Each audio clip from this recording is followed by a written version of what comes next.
Good morning, students. We are moving to the next characteristics of the sound wave, that is the amplitude. As we know that the sound wave can be represented in the form of crest and trough, right? That is, on the y-axis there is wave disturbance. Wave disturbance means it can be a rather your pressure or density, and along the your x-axis it is time. So your sound wave can be represented in the form of crest and trough, that is hills and valleys. So amplitude is defined as the magnitude of the maximum disturbance in the medium on either side of the mean value. It means, suppose if this is one particle and this one particle vibrates, right? This side it vibrates maximum, right? So this side is termed as plus A and this side is termed as minus A. So the particle it vibrates, it displaces to some distance, right? So this distance, maximum displacement, right? Because every particle will not vibrate with the same amplitude, with the same value. Suppose one particle is vibrating like this, the second particle is vibrating this much, the third particle is vibrating this much.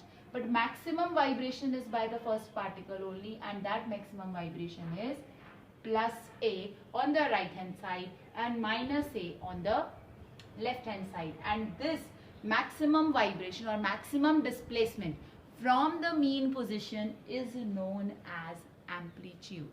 It is represented by the symbol capital A and it has units same as that of density or pressure, right?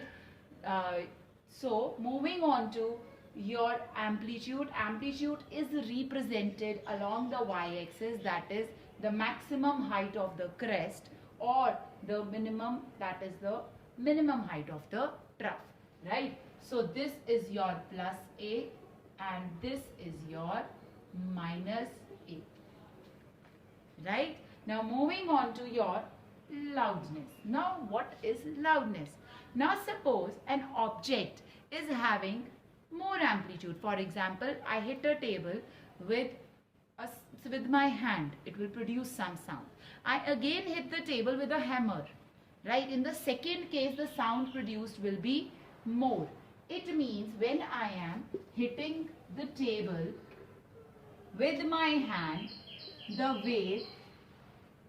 wave produced is in this form, right? The wave produced, this is with my hand, right? The amplitude is this much. But when I am hitting the table with the hammer, the sound produced is this much. It means the amplitude, that is the vibrating, the magnitude of the vibrating particles increases. And this, in this case, the particle has more energy, more amplitude, right? So when they have more energy, such kind of waveforms produce louder sound, right? So this is called loudness. So loudness depends upon amplitude. It means more amplitude, the sound is much louder, and if it is having less amplitude, it means it is a soft sound. So this is a soft sound and this is a loud sound. So your loudness depends upon the amplitude. If amplitude is more, loudness is more.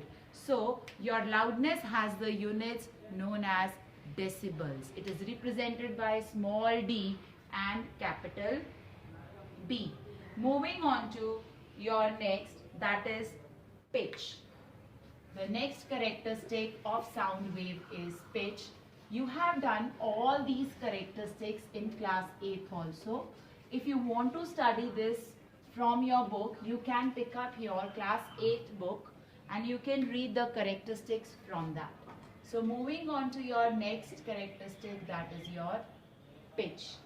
Pitch represents the shrillness or flatness of sound. Shrillness means how sharp the sound is, or flatness means how flat the sound is, right? Shrillness or flatness is called pitch. In simple words, we can say that it is how our brain interprets the sound, right? For example, if we talk about a boy and a girl, right? So when a boy produces sound, the sound is like this. Right? The graph of the sound is like this. When a girl produces sound or speaks something, the graph is something like this. So if we are comparing these two graphs, what we see? In the lower graph, the number of repetition of the wave is more. It means the frequency of the second wave is more, right? And what our brain interprets that the second sound, that is the sound produced by the girl, is sharp sound or a shrill sound, which is known as pitch. So pitch of the girl is higher than that of the boy, right? So pitch is defined as the shrillness or flatness of the sound, right? If the frequency is high, the pitch is high. If the frequency is low, the sound has a low pitch. So this is a low pitch sound and this is a high pitch sound. So everyone clear with this? So pitch depends upon the frequency of the sound wave.